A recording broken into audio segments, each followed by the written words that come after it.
남편이 야근한다고 집을 나섰는데 GPS는 웬일인지 별 L급 호텔에 멈춰 있었다. 그는 나 기다리지 말고 그냥 자 라고 말했다. 나는 기어이 그를 따라 호텔로 향했고 303호 문을 두드렸다. 문이 천천히 열렸다. 이야기가 시작되기 전에 이 영상을 보고 계신 친구분들이 어느 지역에서 오셨는지 댓글에 남겨주세요. 그리고 이 채널 좋아요와 구독 잊지 마세요. 별등급 호텔 3층 복도는 이상하리만치 조용하고 차가웠다.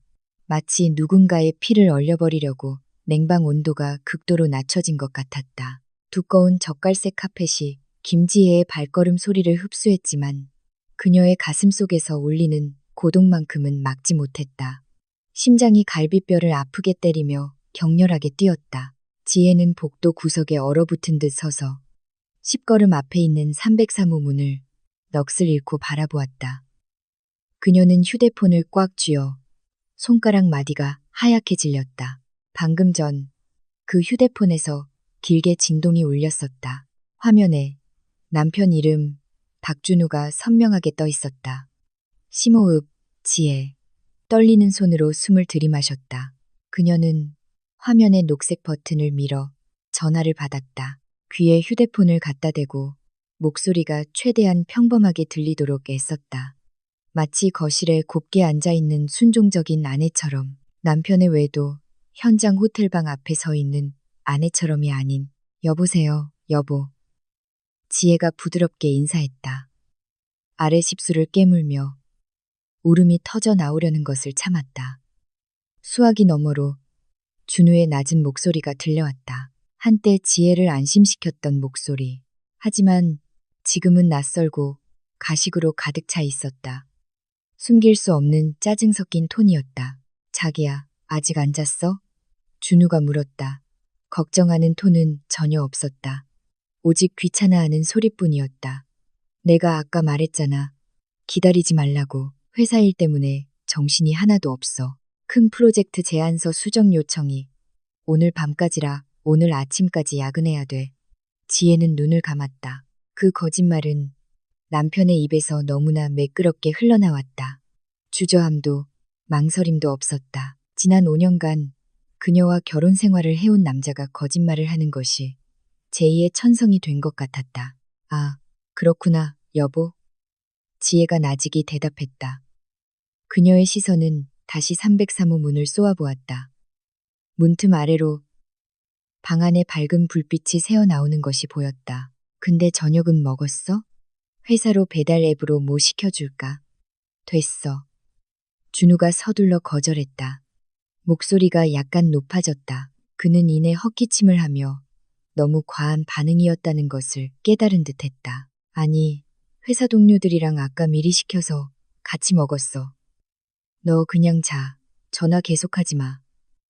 나 지금 너무 집중하고 있단 말이야. 계속 전화 받으면 집중력 떨어져서 언제 일이 끝나겠어.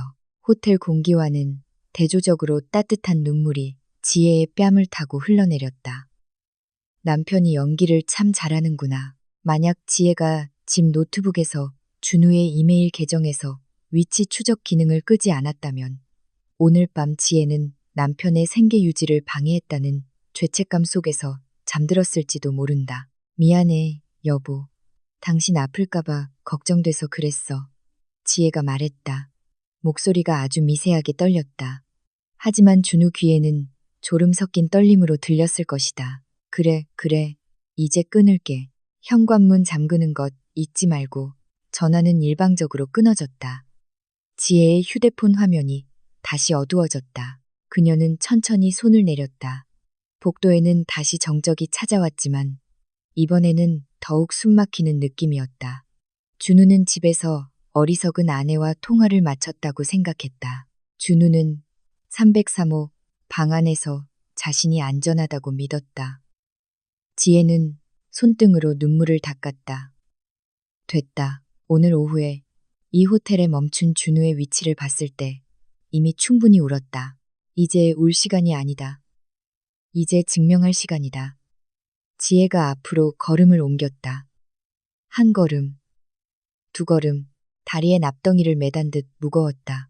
하지만 분노가 기묘한 힘을 주었다.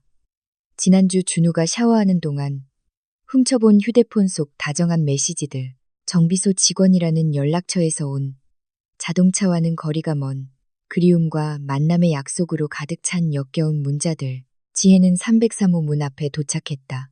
짙은 갈색 나무 문은 굳건해 보였고 그 뒤에 숨겨진 큰 죄악을 감추고 있었다. 안에서 희미한 소리가 들려왔다. 남편의 웃음소리. 그 웃음소리는 집에서는 사라진 지 오래된 소리였다. 준우가 다른 여자를 위해 지금 흘리는 웃음이었다. 지혜의 피가 끓어올랐다. 그녀는 잠시 머리를 매만지고 숨막히는 폐에 깊게 숨을 들이마셨다. 휴대폰을 다시 꺼내 영상 녹화 모드를 켜고 렌즈가 밖으로 나오도록 앞쪽 테이블 서랍에 넣어두었다. 증거가 필요했다. 준우가 늘 하던 대로 발뺌하는 것을 더는 용납하지 않을 것이다. 지혜의 오른손이 올라가 허공에서 주먹을 쥐었다. 똑똑똑 3번의 단호한 노크. 망설이는 노크가 아니었다. 안쪽의 웃음소리가 순식간에 멈췄다. 잠시 정적이 흘렀다. 그리고 문 쪽으로 무거운 발소리가 다가왔다. 무겁고 낯익은 발소리. 누구세요? 룸서비스요? 문 뒤에서 준우의 목소리가 들렸다. 약간 웅얼거렸다. 그의 목소리는 편안했고 심지어 약간 익살스러웠다. 지혜는 대답하지 않았다. 그녀는 문구멍으로 준우가 자신을 볼 수 없도록 옆으로 비켜 선체 꼿꼿이 서 있었다. 전자식 잠금 장치가 열리는 소리가 들렸다. 문손잡이가 아래로 내려가고 문이 천천히 열리며 틈이 점점 넓어졌다. 안쪽의 밝은 불빛이 잠시 지혜의 눈을 멀게 했다. 그리고 그곳에 그가 서 있었다. 준우는 반바지와 얇은 티셔츠 차림으로 호텔 직원을 맞이할 준비된 미소를 띠고 문간에 서 있었다. 하지만 그 미소는 순식간에 사라지고 마치 혈액이 모두 빠져나간 듯 새파란 얼굴로 바뀌었다. 그의 눈은 크게 뜨였고 입은 벌어졌지만 아무 소리도 나오지 않았다. 시간이 멈춘 듯 두 사람의 시선이 마주쳤다. 지혜는 소리치거나 욕하지 않았다. 그녀는 뼛속까지 스며드는 차가운 눈빛으로 남편을 바라볼 뿐이었다. 준우의 등 뒤에서 한 여자의 나긋나긋한 목소리가 다가왔다. 누구세요, 자기?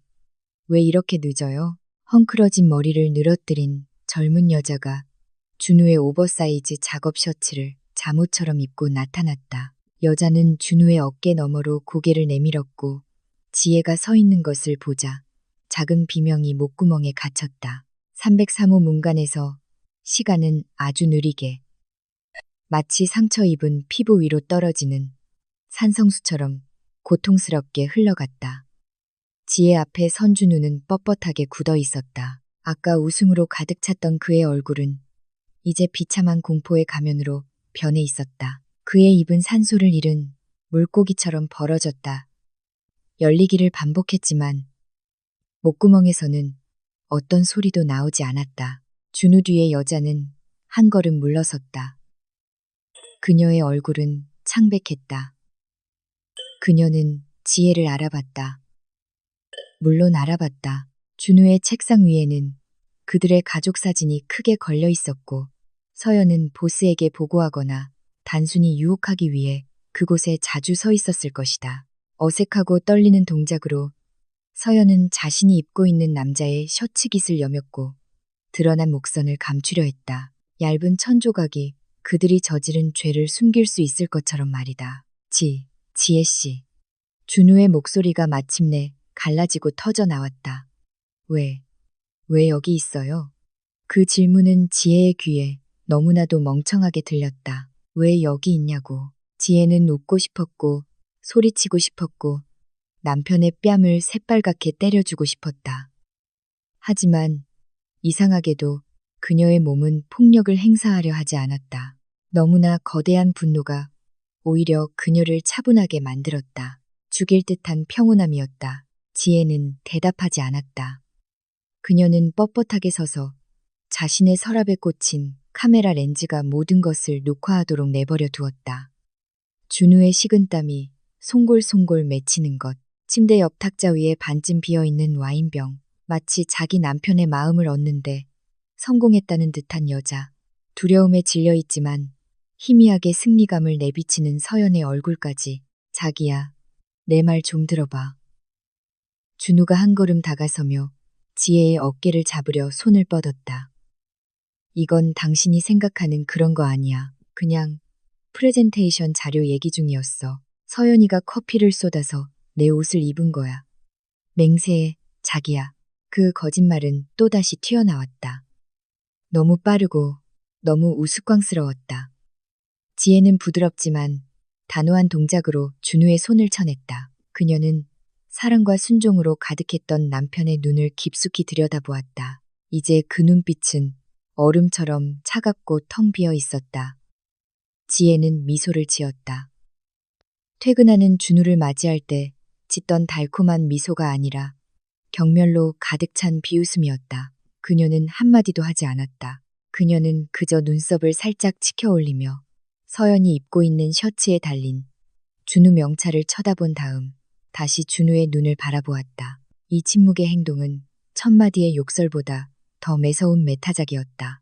준우는 꼼짝 못하고 서 있었다. 그의 용기는 순식간에 쪼그라들었다. 그는 순종적이고 순진한 지혜에게 익숙했다.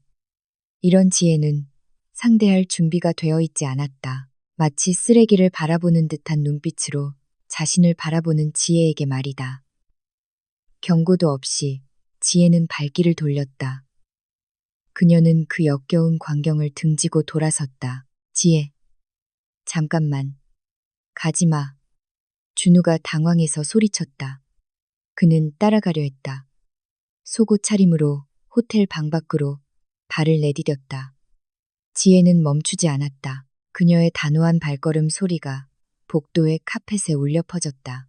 그녀는 엘리베이터를 향해 곧장 걸어갔고 멈춰선 준우의 발소리를 들으면서도 뒤를 돌아보지 않았다. 준우는 이 모습으로 로비까지 감히 따라오지 못할 것이다. 지금까지 쌓아온 단정하고 유능한 젊은 전문가라는 평판이 호텔 복도에서의 소동 스캔들로 망가지는 것은 그에게 너무나도 소중했기 때문이다. 그리고 예상대로 준우의 발걸음은 박물관에서 멈췄다. 지혜, 내 말 좀 들어봐. 집에 가면 좋게 얘기하자. 준우가 소리쳤다. 그의 목소리는 텅 빈 복도에 울려 퍼졌고 절박해 보였지만 평소 그가 사용하던 명령조의 뉘앙스도 담고 있었다. 엘리베이터 문이 열렸다. 지혜가 안으로 들어섰다. 그녀는 떨리기 시작한 손으로 지층 버튼을 눌렀다. 철제 문이 천천히 닫힐 때 그녀는 멀리 서서 좌절감에 머리를 감싸쥔 준우와 불안한 표정으로 문 뒤에서 엿보는 서연의 모습을 볼 수 있었다.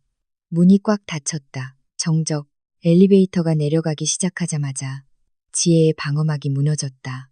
다리가 풀려 주저앉았고 그녀는 차가운 엘리베이터 벽에 등을 기댄 채 가슴을 꽉 움켜쥐었다. 마치 이 철제 상자 안의 산소가 모두 사라진 것 같았다. 필사적으로 참았던 눈물이 폭포수처럼 쏟아져 내리며 말없이 뺨을 적셨다. 그녀는 소리 없이 울었다. 영혼을 찢어발기는 고통 속에서 조용히 절규하고 있었다. 방 안의 준우와 서연의 모습, 그들의 옷차림, 희미하게 맡았던 향수 냄새, 그들의 당황한 눈빛이 고장난 비디오 테이프처럼 머릿속에서 계속 재생되었다. 오랫동안 그녀가 떨쳐버리려 했던 불길한 예감, 스스로가 악마의 속삭임이라 여겼던 의심이 발가벗겨진 진실이었다. 띵. 엘리베이터 문이 1층에서 열렸다. 지혜는 서둘러 눈물을 닦고 깊게 숨을 들이마신 후 다시 무표정한 얼굴에 가면을 썼다. 그녀는 호텔 로비를 서둘러 지나쳤고 퉁퉁 부은 눈으로 그녀를 보는 야간 리셉셔니스트의 이상한 시선은 무시했다. 어둠침침한 구석에 주차된 자신의 차에 도착한 지혜는 바로 시동을 걸지 않았다. 그녀는 셔츠 주머니에서 휴대폰을 꺼냈다. 손이 심하게 떨렸지만 그녀는 3분 12초 분량의 영상 녹화를 멈췄다. 그녀는 영상을 다시 재생했다. 화질은 선명했다. 준우의 얼굴이 선명하게 보였다. 서연의 얼굴도 선명했다. 호텔 방 번호 303호도 선명하게 보였다. 차 안에 정적을 깨고 문자 알림이 하나 도착했다. 휴대폰 화면이 환하게 켜졌다. 남편 박준우의 이름이 나타났다. 지혜가 메시지를 열었다. 내용은 그녀의 심장을 아프게 찔렀다. 진심 어린 사과도 죄의 고백도 아니었다. 그 메시지는 지혜의 피를 끓어오르게 하여 정수리까지 달아오르게 만드는 내용이었다. 준우 씨, 유치하게 굴지 마. 지금 당장 집에 와. 어머니나 다른 사람에게 이야기할 생각은 꿈도 꾸지 마. 당신 오해했고 아까 무례하게 군 태도 마음에 안 들어. 집에서 해결하자. 지혜는 섬뜩한 눈빛으로 휴대폰 화면을 노려보았다. 오해라니. 현장을 들키고도 그녀의 남편은 여전히 그녀를 협박하고 사실을 뒤집으려 했다. 지혜는 휴대폰을 옆자리에 던졌다. 그녀는 차 핸들을 꽉 쥐어 손가락 마디가 하얗게 질렸다. 슬픔은 서서히 증발했다. 그보다 훨씬 위험한 무언가로 대체되었다. 파괴할 결심. 그녀는 차 시동을 걸었다. 엔진 소리가 밤의 정적을 갈랐다. 지혜는 부모님 댁에 가서 징징거리지 않을 것이다. 아니다. 그들은 함께 사는 집으로 돌아갈 것이다. 그녀는 그곳에서 준우를 기다릴 것이다. 새로운 전쟁이 시작되었고 준우는 상대가 자신이 알던 순종적인 아내가 아니라는 것을 모를 것이다. 거실 벽에 걸린 시계는 새벽 3시 30분을 가리키고 있었다. 시계 소리가 지혜의 귀에는 너무 크게 들렸고 뒤뜰의 귀뚜라미 소리와 섞여 울려 퍼졌다. 지혜는 식탁에 앉아 2시간 전에 식어버린 차 한 잔을 앞에 두고 조용히 앉아 있었다. 주 조명은 일부러 꺼두었고 방구석의 장식등만 희미하게 켜져 길고 으스스한 그림자를 만들었다. 차 엔진 소리가 차고에 들어오는 소리가 희미하게 들렸다. 헤드라이트 불빛이 잠시 앞 창문을 비추며 창백해진 지혜의 얼굴을 쓸고 지나간 후 꺼졌다. 준우가 돌아왔다. 지혜는 일어나지 않았다. 그녀는 꼿꼿이 앉아 있었다. 두 손을 찬 나무 식탁 위에서 서로 깍지 낀 채 꽉 쥐고 있었다. 현관문 열고 잠그는 소리가 들렸다. 준우의 무거운 발소리가 집 안으로 들어왔다. 남자는 식당 입구에서 멈춰섰는데 그가 이 어둠 속에 아내가 앉아 있는 것을 알아차렸기 때문이었다. 아직 앉았어? 준우가 물었다. 그의 목소리는 죄책감 없이 평평했다. 그는 다가와 소파에 가방을 던지고는 마치 세상에서 가장 지친 사람인 양 넥타이를 거칠게 풀었다. 지혜는 남편을 바라보았다. 준우는 옷을 갈아입은 상태였다.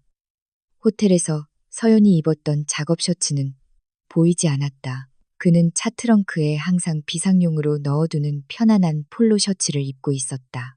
머리는 약간 젖어 있었고 그가 지혜 옆을 스쳐 지나갈 때 특유의 호텔 비누 향이 강하게 풍겼다. 그는 샤워를 마친 것이다.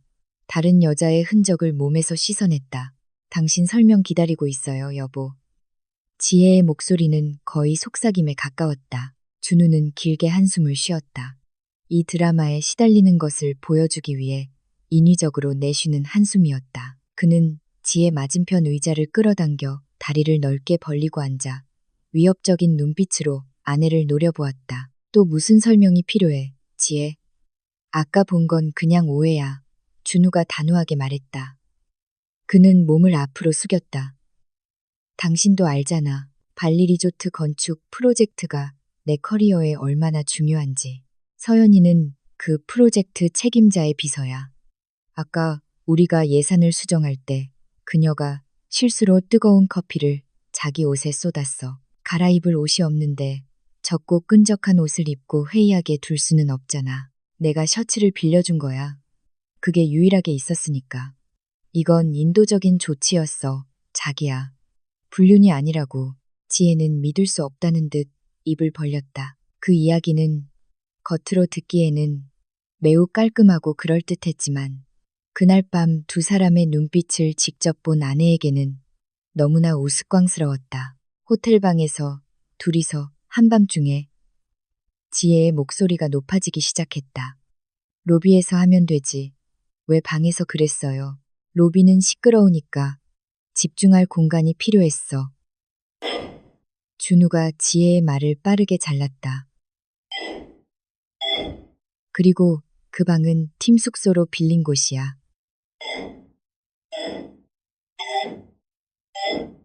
나만 있었던 게 아니라고. 당신이 왔을 때 다른 직원 하나가 밥 사러 나갔었어. 당신은 내 더러운 생각과 함께 최악의 시간에 온 거야. 그리고는 저속한 드라마를 찍었지.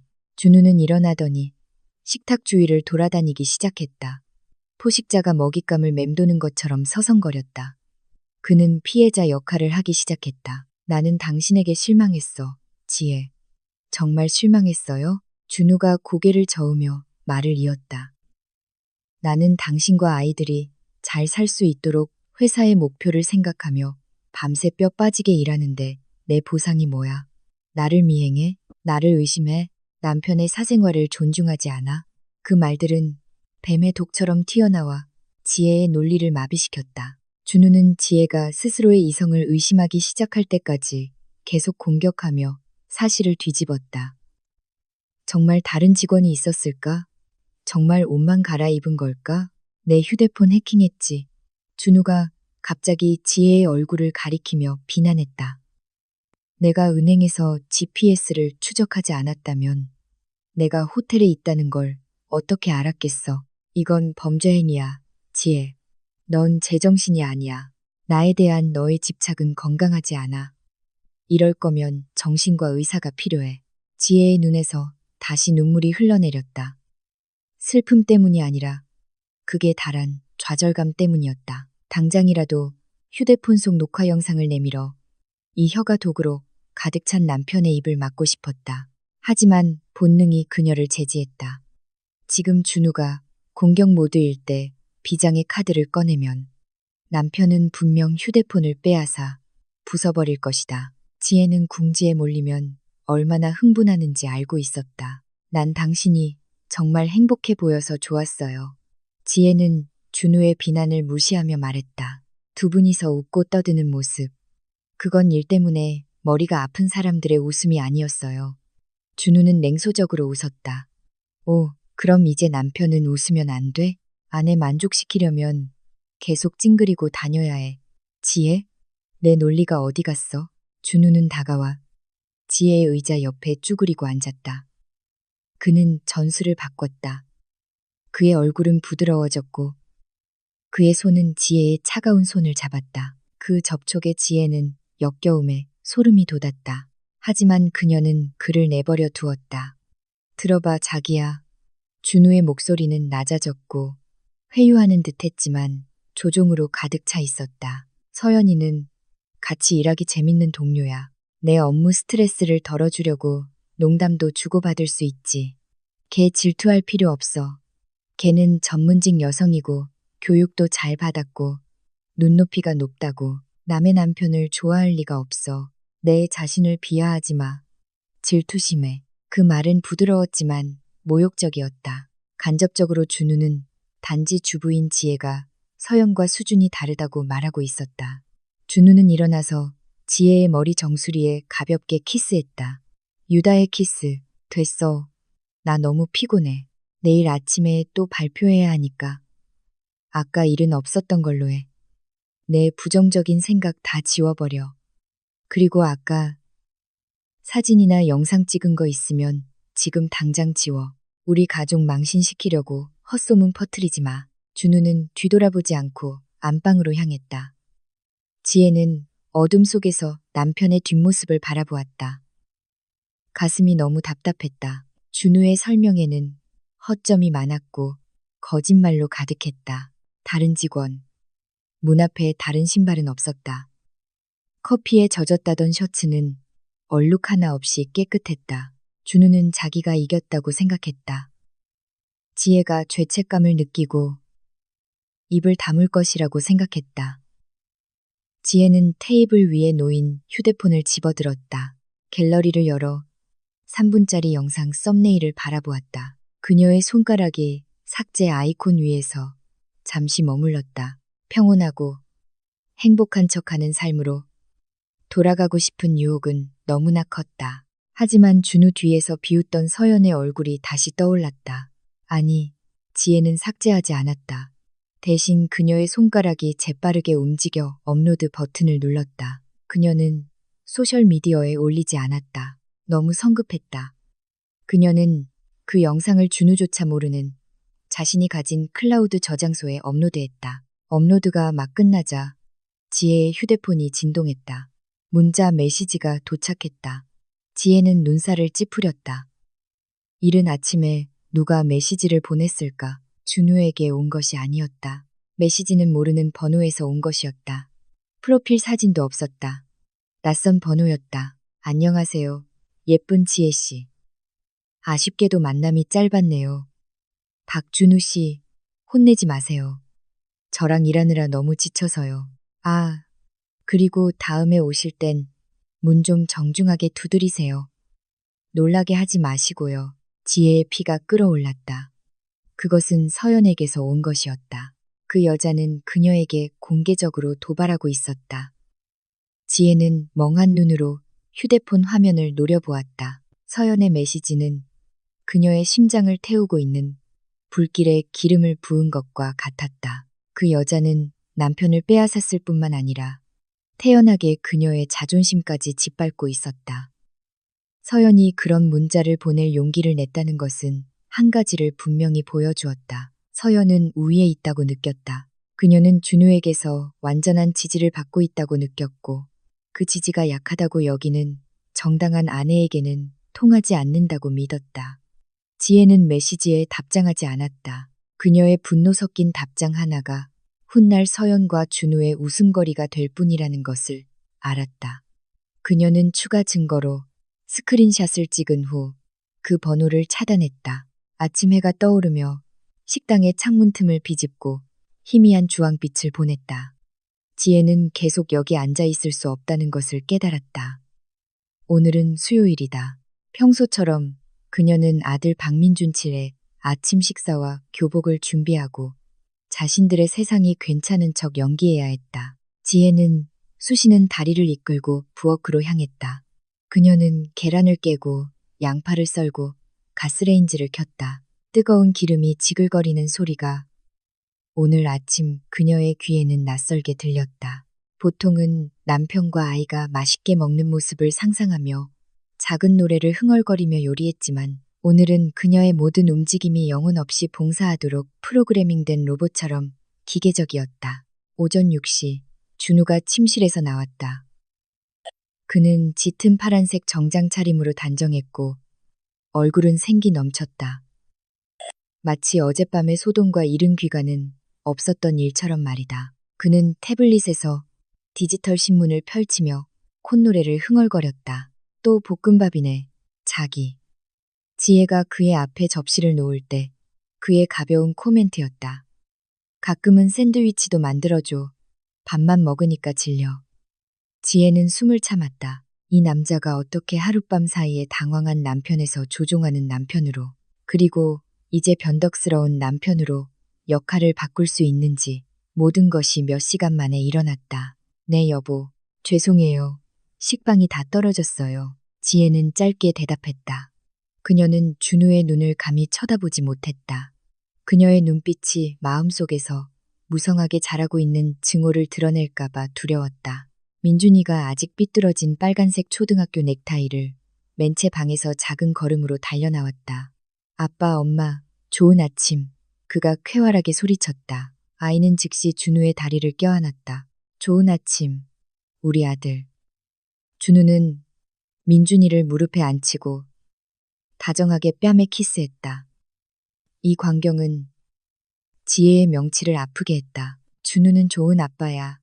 적어도 민준이에게는 이 다정한 아버지의 모습이 어젯밤 호텔 방에서 다른 여자와 즐거운 시간을 보내던 남자와 동일 인물일 수 있을까? 지혜는 고개를 돌려 차를 젓는데 몰두했다. 이 행복한 가족의 연극을 볼 수가 없었다. 아, 맞다. 자기야. 준우가 볶음밥을 씹으며 말했다.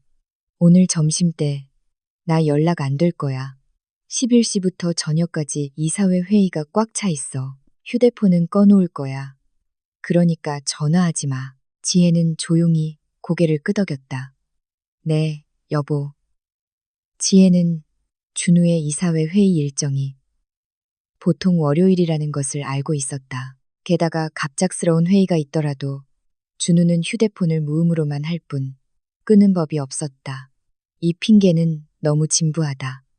이사회 회의는 서연을 만날 새로운 코드일 뿐이다.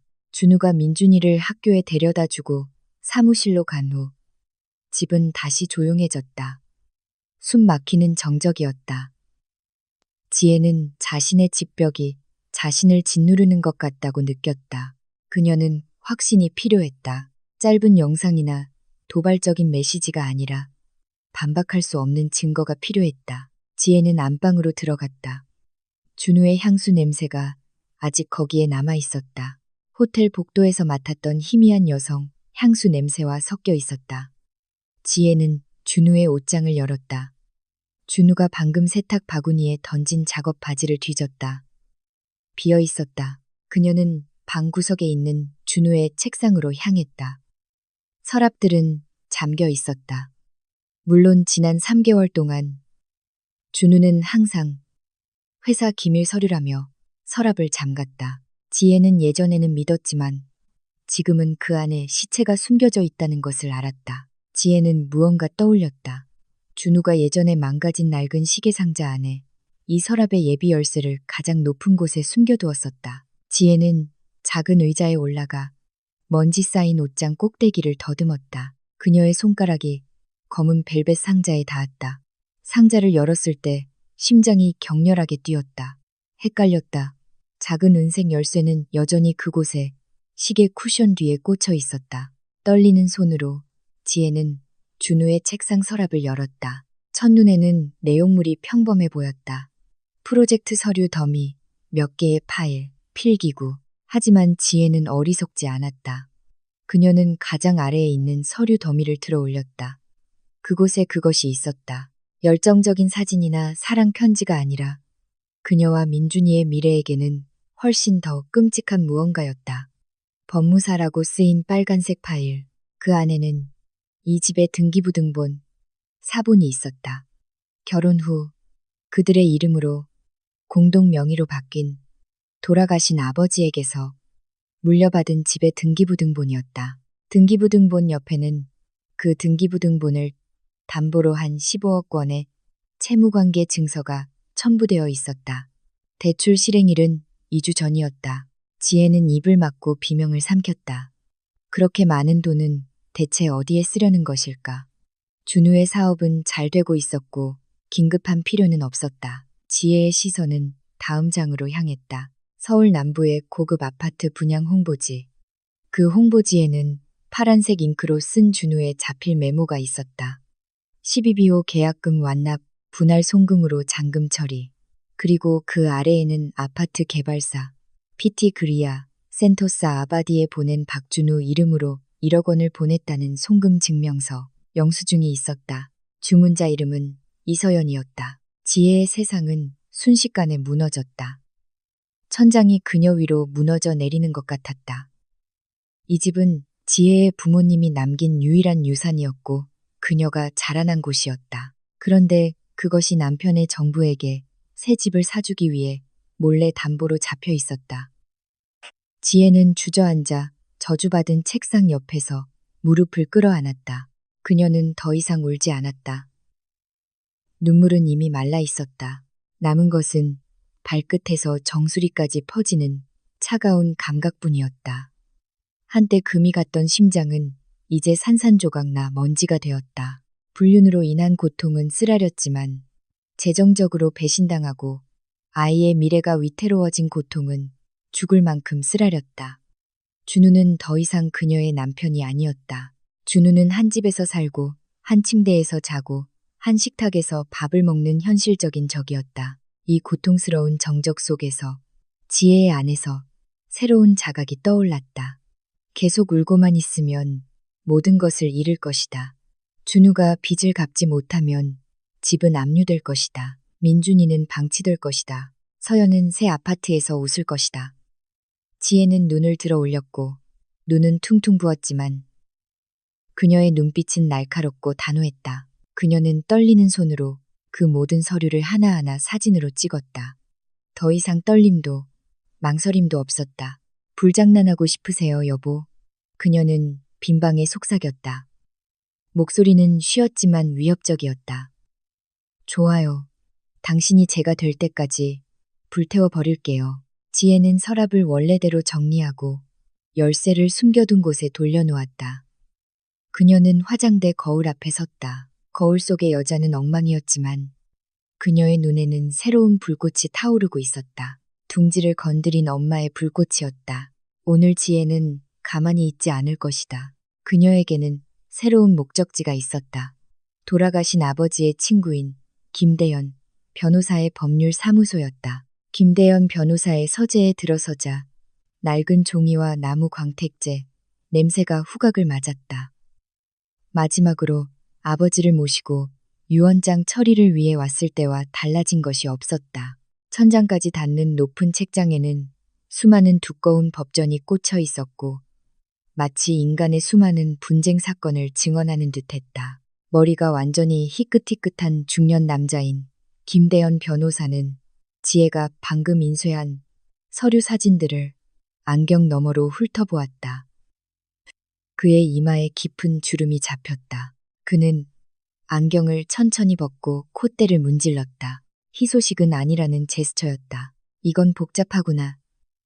지혜야.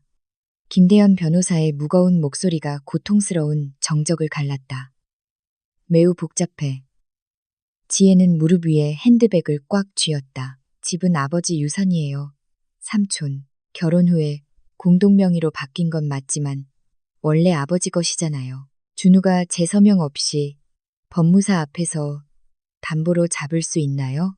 등기부등본이 부부 공동 명의로 되어 있고 그가 당신 서명을 위조했거나 김대현 변호사가 위임장이라는 것을 이용했을 수 있어요. 준우가 다른 서류 더미 사이에 끼워 넣은 서류에 당신이 무심코 서명했던 적 없나요?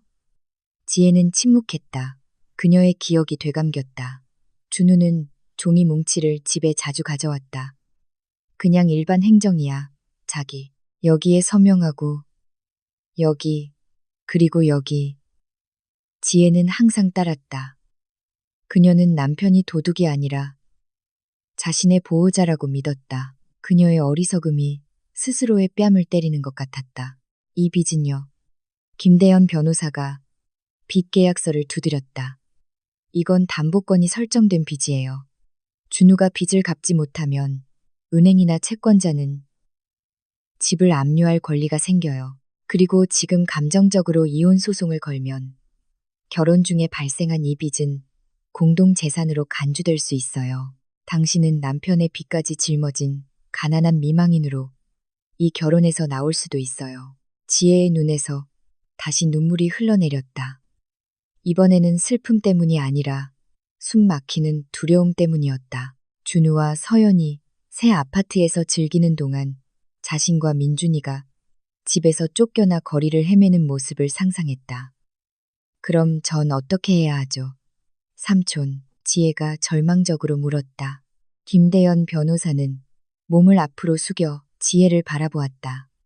마치 장군이 전쟁 지시를 내리듯 날카롭게 버텨야 해. 지금은 대립하지 마.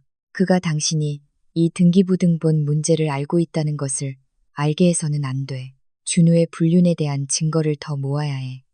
김대현 변호사는 아파트 이체 증거를 보고 역겹다는 듯 눈살을 찌푸렸다. 버티라고요. 지혜가 나직이 말했다. 제가 제 존엄성을 짓밟은 남자 앞에서 바보인 척하라고요. 그래, 내 아이를 위해서 최고의 배우가 돼. 김대현 변호사가 단호하게 말했다.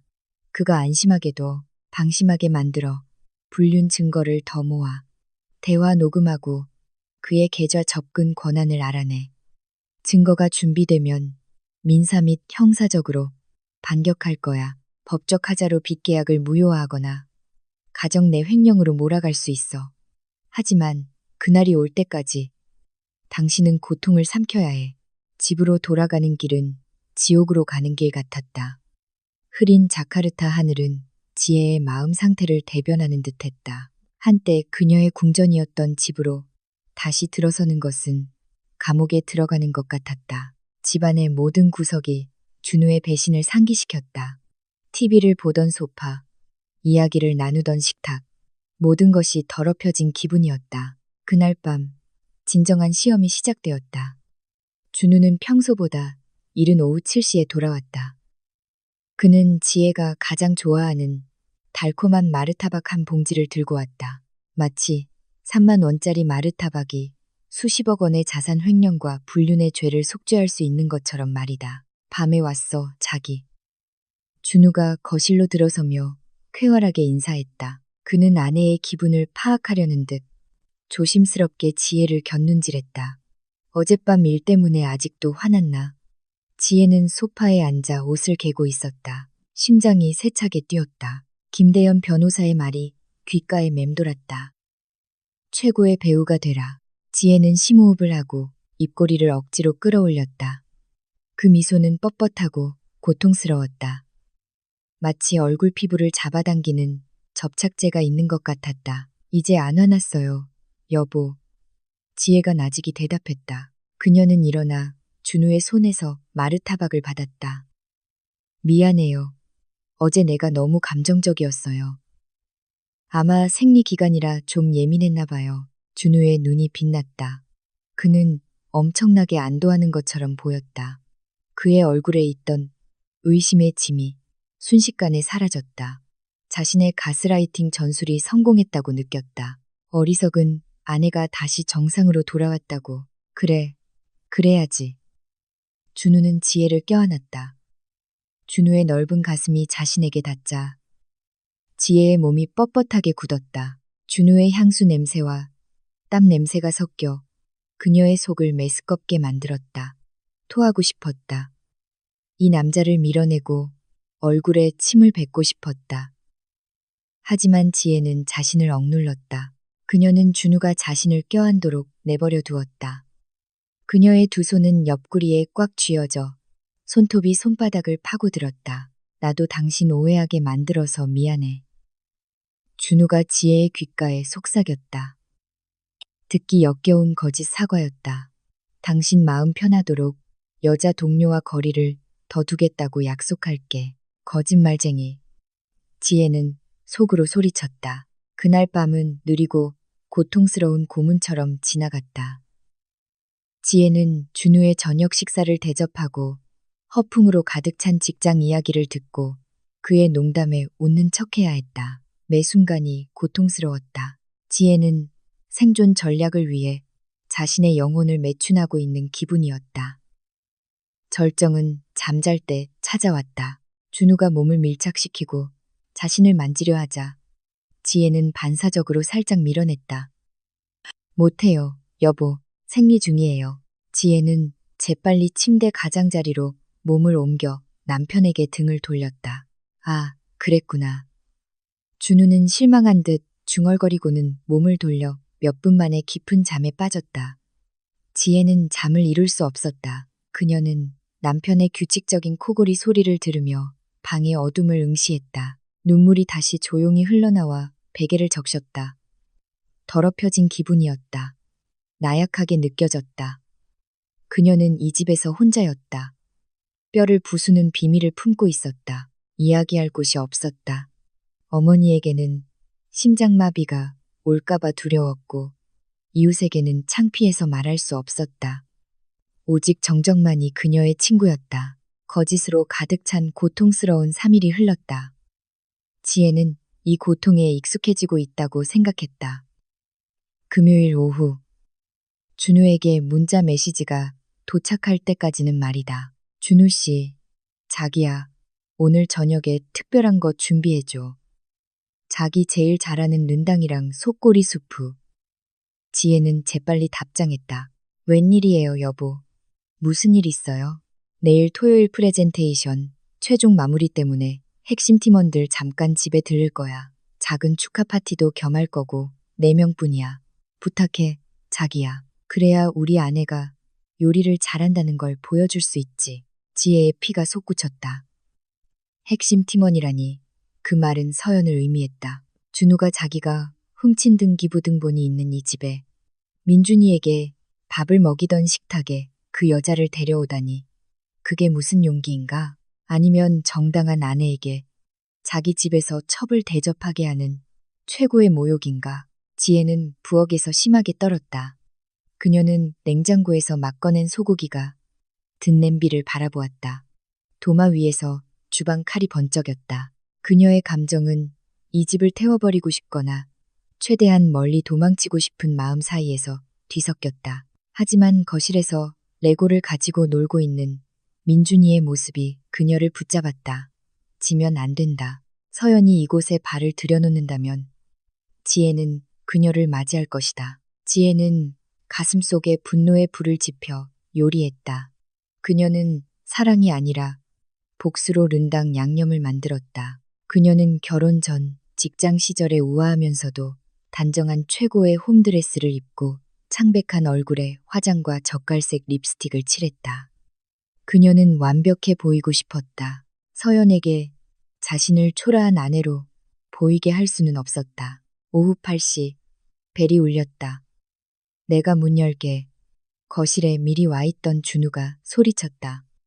지혜는 부엌과 거실을 잇는 문간에 서 있었다. 현관문이 열리는 소리와 함께 손님들의 낮고 웅성거리는 소리가 들렸다. 안녕하세요, 준우 씨. 와, 집이 정말 푸르네요. 굵직한 남자 목소리들 사이로 지혜가 너무나도 잘 아는 나긋나긋한 목소리가 들려왔다. 안녕하세요, 부장님. 쉴 시간에 죄송해요. 서연이 들어섰다. 그녀는 몸에 딱 붙는 흰색 블라우스와 무릎 위 길이의 스커트를 입고 있었는데 지혜의 꽁꽁 싸맨 스타일과는 대조적이었다. 그녀의 얼굴은 자신감으로 빛나고 있었다. 그녀의 눈은 마치 새 아파트를 검사하듯 방안을 훑어보았고 멀리 서 있는 지혜에게 멈췄다. 서연은 미소를 지었다. 마치 그때 받은 메시지에 비웃는 미소처럼 승리의 미소였다. 어머, 지혜 씨도 계시네요. 서연이 모두에게 들릴 만큼 큰 소리로 억지로 친근한 척 인사를 건넸다. 잘 지내시죠? 아직도 요리 좋아하세요? 오해하신 건 아니죠? 서연이 작게 웃었고 준우와 다른 손님들도 어색하게 따라 웃었다. 아무것도 모르는 다른 손님들은 그저 예의 바르게 미소를 지었다. 지혜는 문 모서리를 꽉 움켜쥐었다. 손톱이 부러질 지경이었다. 원치 않는 손님이 자신의 둥지 안에 들어왔다.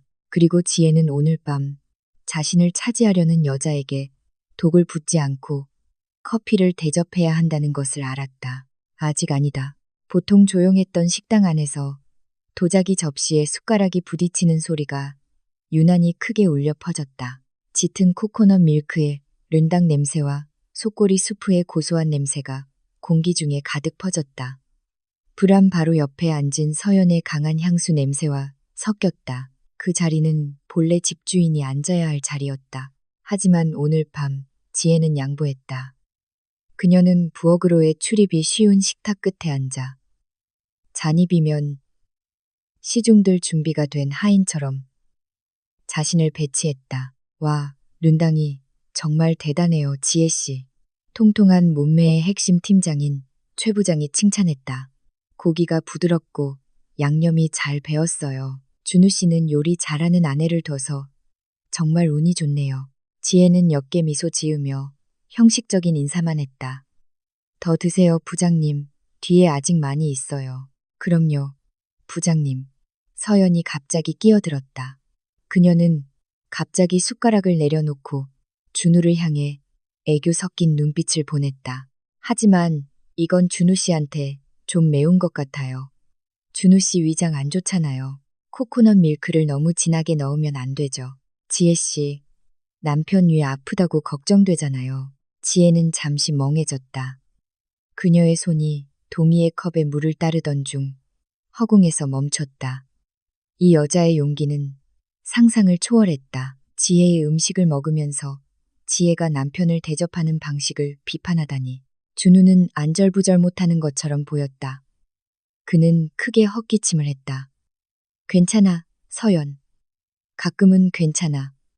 그리고 맛있어. 여보, 그러지 마세요. 서연이 준우의 말을 자르며 티슈를 집어 준우의 입가에 묻은 기름기를 닦아주었다. 그 동작은 너무 자연스러워서 마치 그들이 부부이고 지혜는 관객인 것 같았다. 당신의 건강은 회사 자산이에요. 당신이 아프면 누가 프로젝트를 이끌어요? 식탁 분위기는 갑자기 어색해졌다. 최 부장과 다른 동료들은 비정상적인 친밀감을 느끼며 서로를 쳐다보았다. 하지만 아무도 꾸짖을 용기가 없었다. 그들은 모두 서연이 보스의 가장 아끼는 오른팔이라는 위치를 알고 있었다. 지혜는 물주전자를 테이블에 약간 큰 소리를 내며 내려놓았다. 준우가 놀라서 고개를 돌릴 만큼 충분히 컸다. 죄송해요. 지혜가 담담하게 말했다. 계속 드세요. 제가 부엌에 가서 과일 좀 가져올게요. 지혜는 돌아섰고 부엌을 향해 빠르게 걸어갔다. 그녀의 가슴은 격렬하게 요동쳤다. 그녀는 숨쉴 공간이 필요했다. 그녀의 통제력이 폭발하여 뜨거운 수프 국물을 서연의 매끈한 얼굴에 쏟아붓기 전에 그 역겨운 광경에서 벗어나야 했다. 부엌에서 지혜는 싱크대 앞에 서서 무거운 숨소리를 감추기 위해 수돗물을 세차게 틀었다. 그녀는 싱크대의 가장자리를 꽉 움켜쥐었다. 침착해. 지혜. 침착해. 민준이를 기억해. 등기부등본을 기억해. 갑자기 서두르는 발소리가 부엌으로 달려오는 소리가 들렸다. 무거운 준우의 발소리가 아니라 하이힐 소리가 타일 바닥에 부딪히는 소리였다. 지혜는 수도꼭지를 잠그고 돌아섰다. 서연이 헐레벌떡 부엌으로 뛰어들어왔다. 그녀의 얼굴은 새파랬다. 허락도 없이 그녀는 지혜 옆 싱크대로 가서 몸을 숙이고 위속에 있던 모든 것을 토해냈다. 꾸역, 꾸역. 그 구역질 소리가 고통스럽게 들렸다. 서연의 몸이 심하게 떨렸다. 그녀의 비싼 향수 냄새는 순식간에 구토 냄새에 밀렸다. 지혜는 한 걸음 뒤로 물러서서 눈살을 찌푸린 채 그녀를 바라보았다. 심한 장염이나 식중독일 리가 없다. 모든 식재료는 신선했고 다른 손님들은 괜찮았다. 준우가 당황한 얼굴로 부엌으로 따라 들어왔다. 그는 구석에 뻣뻣하게 서 있는 지혜를 무시하고 즉시 서연에게 다가가 그녀의 목덜미를 부드럽게 마사지했다. 괜찮아? 또 속이 안 좋아. 준우의 목소리는 과도한 걱정으로 가득 차 있었다. 서연은 힘없이 고개를 끄덕이며 입을 물로 헹구었다. 그녀의 숨소리는 가빴다. 네, 여보. 른당 냄새가 너무 강해요. 냄새를 못 참겠어요. 지혜는 귀를 기울였다. 식사 중에 강한 냄새 때문에 속이 안 좋다니. 이런. 준우가 웅얼거렸다. 거의 속삭였지만 좁은 공간에 있던 지혜의 귀에는 들렸다. 내가 먹기 싫으면 억지로 먹지 말라고 했잖아. 불쌍하게. 준우는 말을 흐리며 아래로 처진 블라우스로 덮인 서연의 아랫배를 잠시 곁눈질했고 그 후 지혜를 경계하며 쳐다보았다. 준우는 지혜가 거기에 있다는 것을 깨닫고 즉시 목소리를 격식 있게 바꿨다. 자기야. 파스나 따뜻한 물 좀 가져다 줄래? 서연이가 심하게 찬 기운을 받은 것 같아. 거실 에어컨이 너무 추웠나 봐. 지혜는 움직이지 않았다. 그녀의 눈은 여전히 서연의 허리를 보호하듯 감싸고 있는 준우의 손에 고정되어 있었고 그녀의 눈에 다른 것이 포착되었다. 구역질이 가라앉을 때 서연이 반사적으로 배 아랫부분을 쓸어내리는 움직임.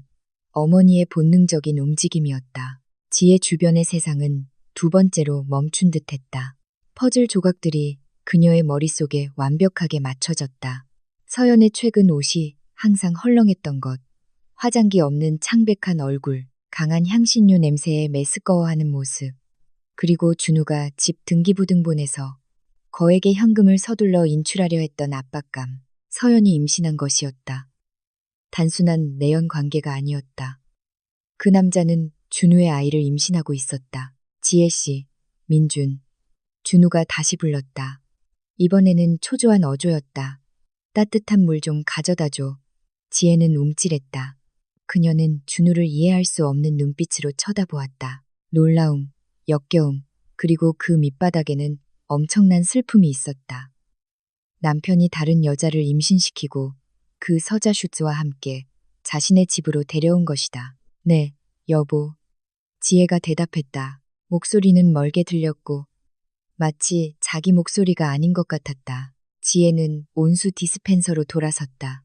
뜨거운 물을 따를 때 그녀의 손이 심하게 떨렸다.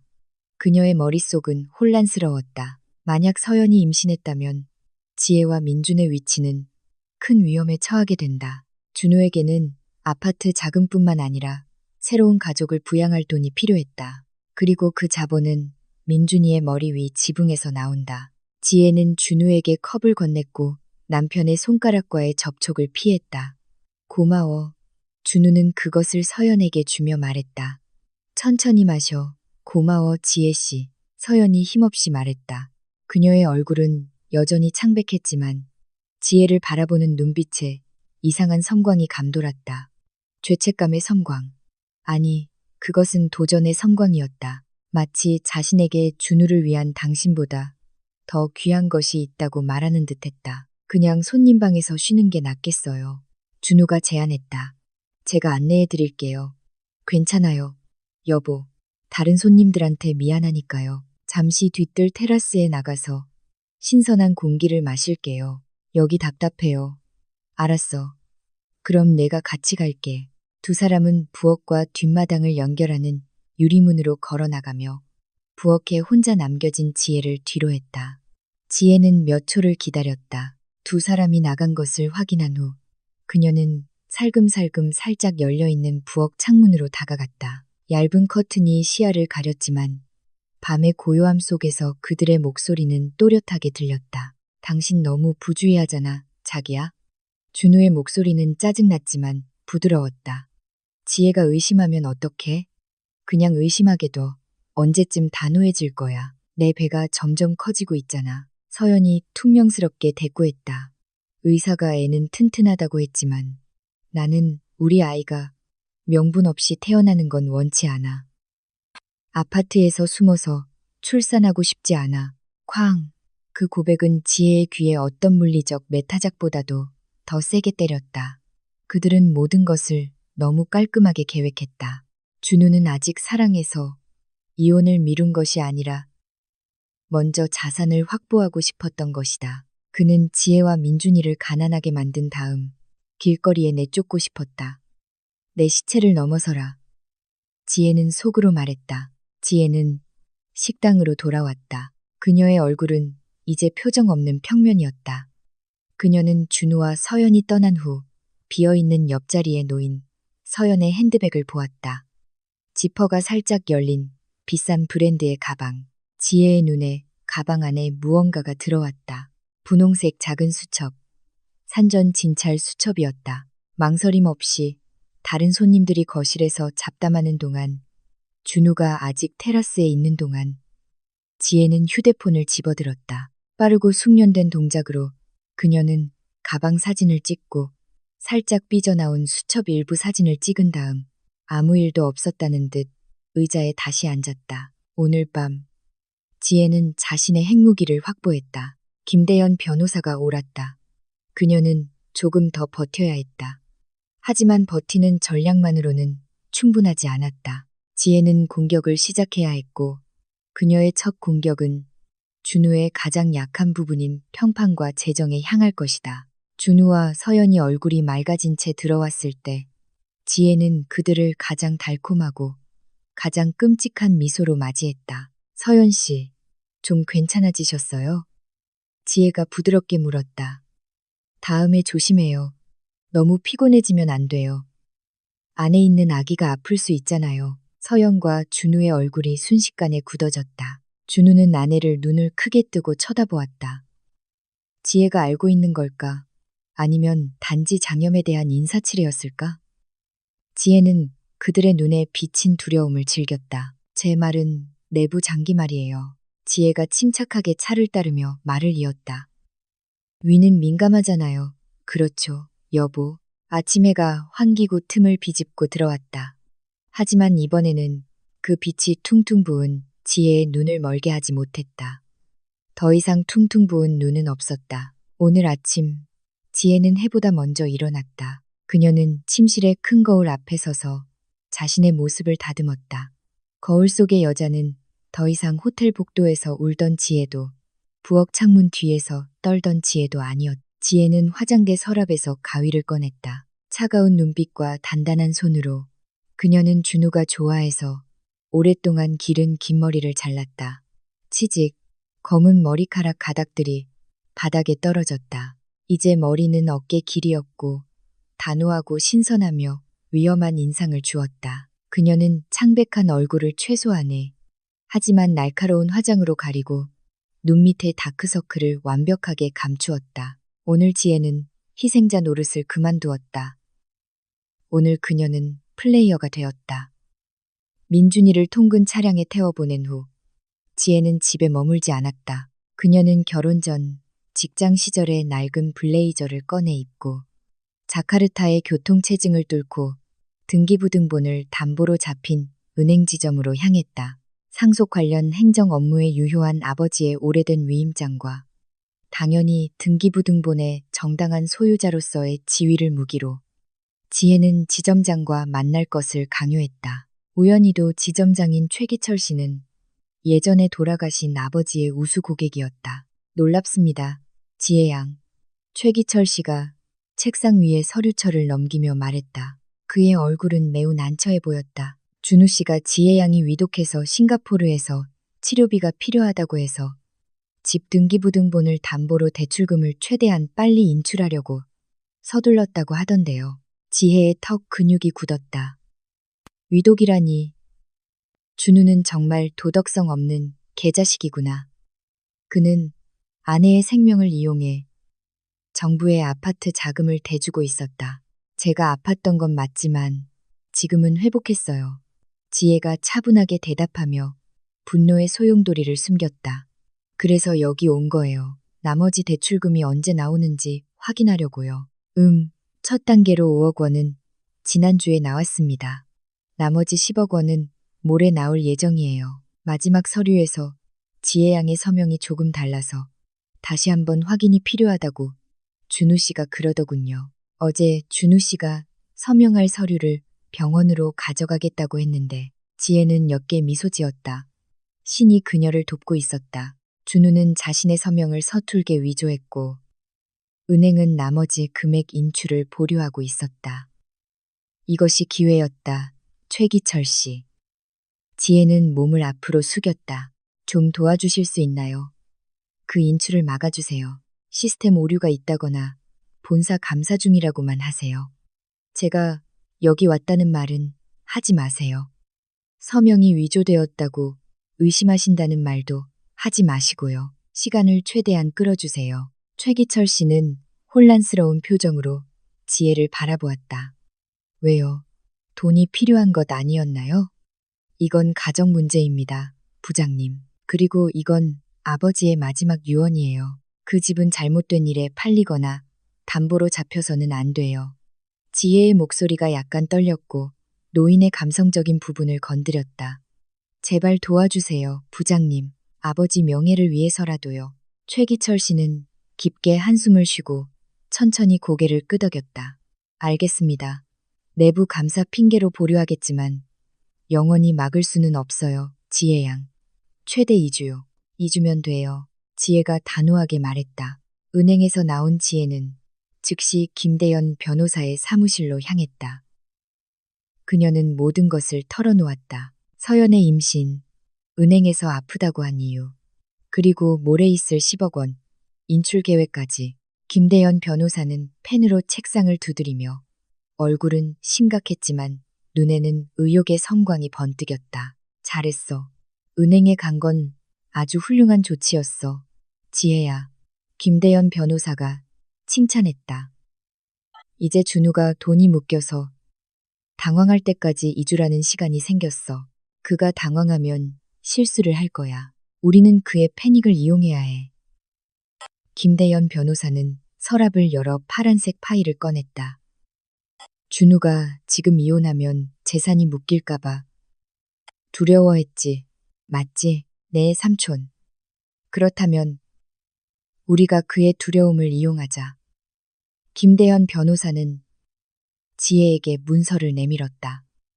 이건 혼인 후 재산 분할 계약서 초안이야. 이 집의 유산은 전적으로 아내의 소유이며 남편이 만든 빚은 전적으로 남편 개인의 책임이라는 내용이지. 하지만 이걸 다른 표지로 포장할 거야. 마치 이 계약이 준우 씨가 세금 압류로부터 자산을 보호하기 위해 제안한 것처럼 말이야. 김대현 변호사가 교활하게 미소 지었다. 당신은 준우에게 중심부에서 큰 감사를 받을 것이라는 소문이 돌고 있다고 말해. 당신의 호화로운 생활 방식 때문에 세무서에서 계좌를 조사할 수도 있다고 말해. 그가 사건에 휘말릴 경우 집이 압류되는 것을 막을 수 있는 유일한 방법은 법적으로 모든 자산을 당신에게 완전히 이전하는 것. 마치 재산 별거를 하는 것처럼 말이야. 지혜는 잠시 멈춰서 그 계획을 소화했다.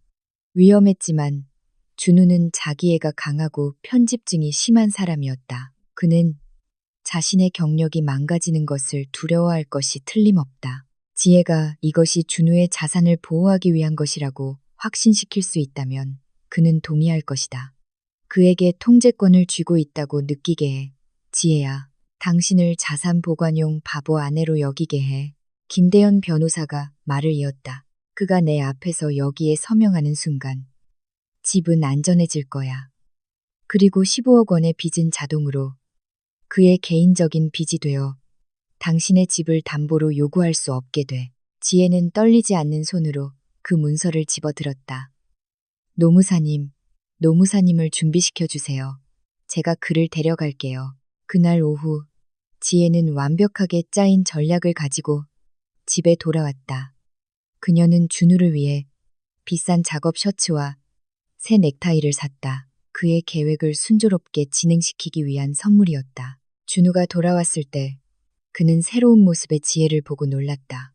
짧은 머리, 신선한 얼굴, 그리고 다정한 미소로 그를 맞이했다. 머리 잘랐어, 자기야? 준우가 놀라 물었지만 그의 눈에는 감탄이 서려 있었다. 지혜는 10년은 어려 보였다. 네, 여보. 액돈하려고요. 지혜가 태연하게 대답하며 선물 꾸러미를 건넸다. 이거 여보 거예요. 발표 더 잘하시라고. 준우는 당황한 얼굴로 선물을 받았다. 그는 의심했지만 지혜의 다정한 태도가 그의 경계심을 누그러뜨렸다. 웬일이야? 어젯밤 일 때문에 아직 화났어? 지혜는 고개를 저었다. 그녀는 다가가 준우의 셔츠 깃을 매만졌다. 그녀의 심장은 사랑 때문이 아니라 아드레날린 때문에 세차게 뛰었다. 생각해봤는데 화내는 건 소용없더라고요. 여보가 우리를 위해 열심히 일하는데 제가 응원해야죠. 지혜는 준우를 소파로 안내하고 커피를 대접했다.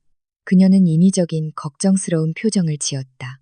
그런데 여보, 지혜가 목소리를 낮추며 말을 시작했다. 오늘 아침에 부인들 모임에서 안 좋은 소문 들었어요. 무슨 소문? 준우는 커피를 한 모금 마셨다. 중앙에서 대대적인 감사가 있다는 소문이요. 최 부장 남편이 개인 계좌에서 의심스러운 자금 흐름 때문에 조사를 받고 있대요. 세무서에서 자산을 동결시키려고 한대요. 준우는 커피를 마시다 사례가 들렸다. 콜록, 어디서 들었어?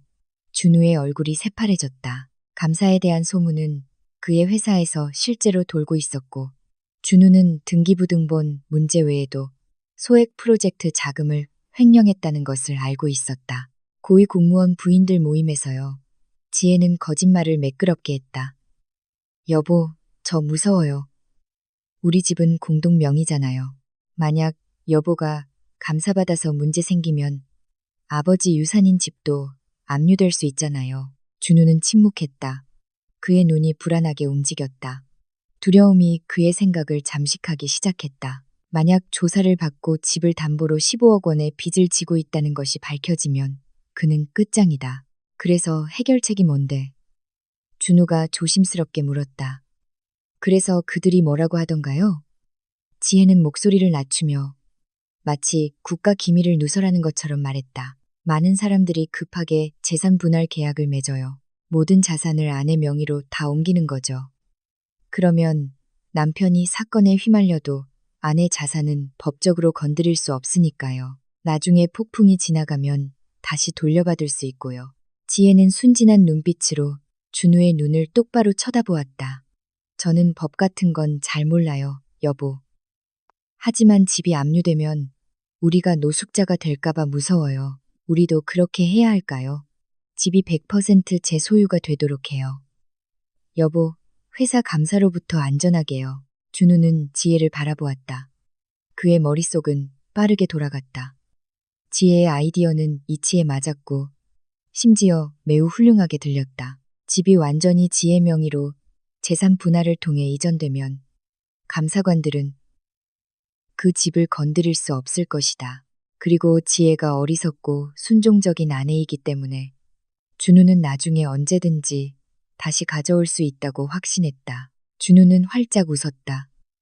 그는 자신이 폭풍 속에서 유일한 구명보트를 발견했다고 생각했다. 그는 자신이 속이고 있다는 것을 깨닫지 못했다. 당신도 똑똑하구나, 자기야. 준우는 지혜의 머리를 쓰다듬으며 말했다. 좋은 생각이야. 우리 자산을 안전하게 지켜야지. 언제 처리할 수 있어. 마침 아버지 친구인 김대연 삼촌이 신속하게 도와주실 수 있어요. 준우가 결정했다. 좋아요. 내일 정오에 거기 가자. 좋아요. 지혜는 달콤하게 미소 지었다. 너 걸렸어. 하지만 준우가 샤워하러 가려 할 때 테이블 위에 놓인 그의 휴대폰이 진동했다. 화면이 켜지면서 문자 알림이 떴다. 지혜는 곁눈질했고 심장이 다를 뻔했다. 메시지는 서연에게서 온 것이었다. 여보, 큰일 났어요. 은행에서 나한테 전화했어요. 10억 원 인출이 서명 위조 신고 때문에 보류됐대요. 내일 아침에 당신이 해명하러 오지 않으면 경찰에 신고하겠대요. 방금 일어서려던 준우도 켜진 화면의 메시지를 읽었다. 그의 얼굴은 창백함에서 회색으로 변했다. 그는 천천히 지혜를 돌아보았다. 그의 눈빛은 더 이상 남편의 눈빛이 아니라 궁지에 몰린 맹수의 눈빛이었다. 지혜. 준우의 목소리는 낮게 으르렁거렸다. 오늘 당신이 날 배신했어. 거실의 공기는 순식간에 종이처럼 얇아졌고 한 번의 잘못된 움직임으로 찢어질 것 같았다. 준우의 얼굴은 새빨갛게 달아올랐고 목의 힘줄은 강하게 당겨진 강철 케이블처럼 튀어나왔다. 그는 지혜의 위팔을 거칠게 움켜쥐었고 지혜는 고통을 참으며 찡그렸다. 나한테 신고하려고 은행에 간 거야? 준우가 소리쳤다. 그의 숨소리는 거칠었고 커피와 위산 냄새가 심하게 풍겼다. 자기 자신을 감옥에 보내려고 했던 거야. 응. 지혜는 그 움켜태에 저항하지 않았다. 그녀는 팔의 고통을 연기의 연료로 삼았다. 그녀는 두려워하는 표정을 지었다. 악어의 눈물이 눈꺼풀에 고였다. 그녀는 아름답게 연기해야 했다. 한 걸음만 잘못 디디면 준우는 신체적 폭력을 행사할 수도 있었다. 아파. 여보. 놔줘요. 지혜가 떨리는 목소리로 외쳤다. 준우의 움켜뚱이 살짝 느슨해졌지만 그는 놓지 않았다. 뭘 구제해. 은행에서 서명 위조 신고가 들어왔다고 했잖아. 그건 신고가 아니에요, 여보. 그건 질문이었어요. 지혜는 압박 속에서 이야기를 지어냈다. 제가 아까 은행에 가서 계좌 명세서를 인쇄하려고 했어요. 혹시 회사 세무서 때문에 여보 계좌가 동결될까봐 우리 잔고가 안전한지 확인하려고요. 그런데 고객 서비스 직원이 농담 삼아 신용 상태를 확인해 보더니 대출 신청 서류의 서명이 제 신분증의 서명과 다르다며 의심했어요. 지혜는 준우의 눈을 똑바로 쳐다보며 설득력 있는 순진함을 보였다. 저 너무 무서워서 여보, 제가 서명한 거라고 말했지만 은행 직원은 믿지 않았어요. 법무팀의 에스컬레이션에서 확인하겠다고 하더라고요. 저는 여보가 체포될까봐 너무 무서워서 바로 집에 와서 김대연 삼촌께 해결책을 찾으려고 왔어요. 준우는 멍해졌다. 그의 눈이 깜빡이며 아내의 얼굴에서 거짓말을 찾으려 했다. 하지만 지혜의 이야기는 그럴듯했다. 지혜가 세무감사 소문에 어리석게 당황하여 은행에 갔다가 직원의 의심을 산 이야기. 그러니까 당신이 신고한 건 아니야? 준우가 물었다. 그의 목소리는 여전히 의심으로 가득했지만 낮아졌다. 하느님, 여보, 당신은 민준이 아빠잖아요. 내가 어떻게 당신이 감옥에 가는 걸 보겠어요. 지혜는 울었다. 이번에는 그녀의 증오가 너무 깊어서 눈물이 쉽게 흘러나왔다. 난 그냥 우리가 안전하길 바랐어요. 집도 안전하고 당신도 안전하길. 준우는 움켜쥔 손을 풀었다. 그는 한 걸음 뒤로 물러서서 거칠게 얼굴을 문질렀다. 그럼 이제 어떻게 해? 내일 은행이 경찰에 신고하면 난 끝장이야. 지혜, 문서 위조 혐의야. 해고되고 감옥 갈 수도 있어. 지혜는 준우의 어깨를 잡았다. 이제 덫을 놓을 시간이다. 그게 바로 김대현 삼촌의 아이디어가 필요한 이유예요. 여보. 지혜는 서둘러 속삭였다. 내일 아침 일찍 노무사에게 가요. 재산분할 계약서와 개인빚 인정서를 만들어요. 거기서 이 집이 100% 내 소유가 된다는 내용을 명시해요. 하지만 제가 어제 당신이 담보로 잡은 것에 대해 완전한 권한을 드린다고 해요. 그러면 어제 서명은 자산 소유자에 의해 비준, 즉 다시 승인되었기 때문에 유효한 것으로 간주될 수 있어요. 지혜는 준우를 애원하는 듯한 눈빛으로 바라보았다. 김대현 삼촌이 그 노무사 서류가 있으면 은행에서 형사 고발할 수 없다고 했어요. 사건이 단순한 민사 사건으로 바뀐대요. 그리고 집주인인 내가 동의했기 때문에 경찰이 개입할 수 없어요. 당신은 자유로워져요, 여보.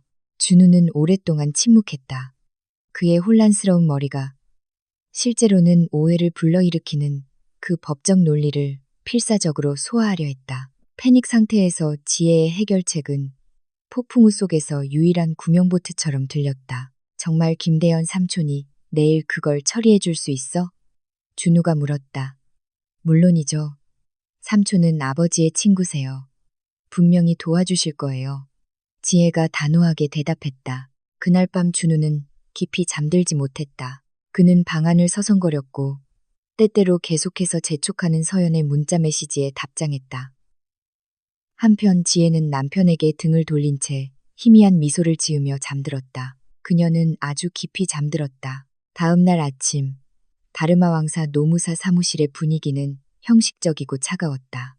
김대현 변호사는 그의 큰 책상 뒤에 앉아 인지가 붙은 두꺼운 문서철을 내밀었다. 그는 진지하고 약간 안타까운 듯하지만 전문적인 모습으로 자신의 역할을 완벽하게 수행했다.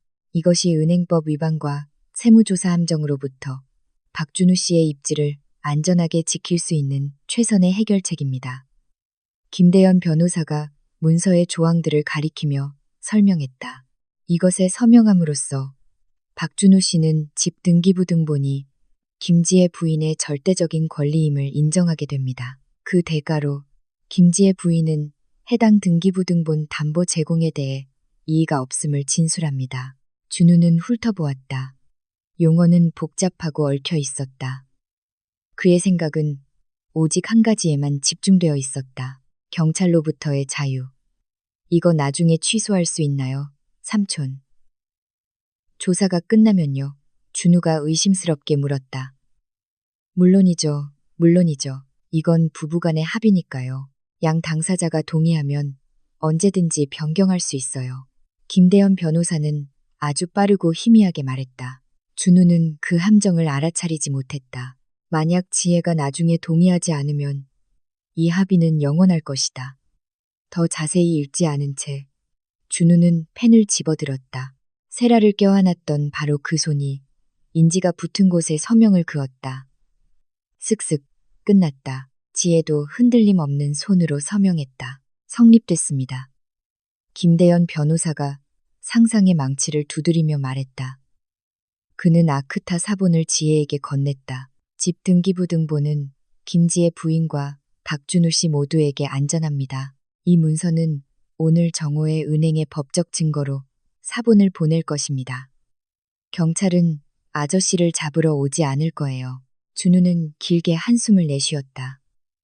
그의 어깨에서 무거운 짐이 덜린 기분이었다. 그는 안전하다고 생각했다.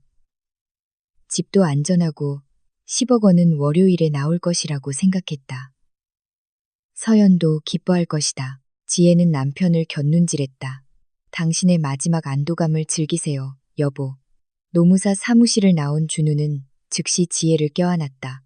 정말 고마워, 자기야. 당신은 정말 이해심 많은 아내야. 어젯밤 거칠게 군 거 미안해. 괜찮아요, 여보. 당신이 당황했다는 거 이해해요. 지혜가 담담하게 대답했다. 그럼, 여보, 바로 사무실로 가는 거야?